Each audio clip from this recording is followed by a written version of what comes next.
ये तो सभी जानते हैं कि भारत का संविधान भारतीयों को कई मौलिक अधिकार देता है, लेकिन ये भी सच है कि कांग्रेस ने समय समय पर इसी संविधान की हत्या का भी प्रयास किया है, लोगों से उनके अधिकारों को छीनने का प्रयास किया है।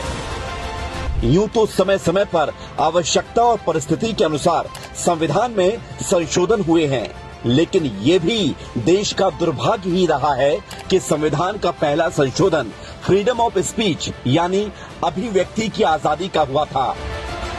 देश के प्रथम प्रधानमंत्री पंडित नेहरू ने संविधान की आत्मा पर प्रहार करते हुए पहला संशोधन अभिव्यक्ति की आजादी पर कैंची चलाने का किया था। ये संविधान की आत्मा पर पहला प्रहार था।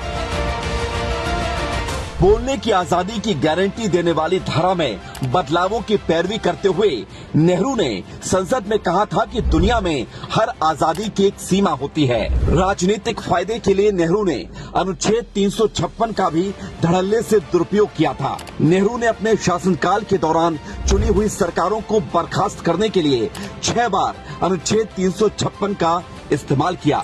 उनकी बेटी इंदिरा गांधी ने तो अनुच्छेद 356 का इस्तेमाल करने का एक रिकॉर्ड ही बना डाला था।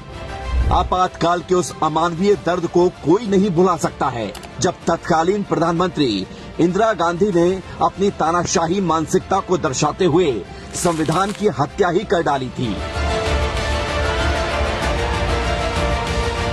इतिहास में हुई इस गलती को कोई दोहरा ना पाए, इसके लिए हर वर्ष 25 जून को संविधान हत्या दिवस के रूप में स्मरण किया जाएगा। ये लोकतंत्र के महत्व का एहसास कराएगा।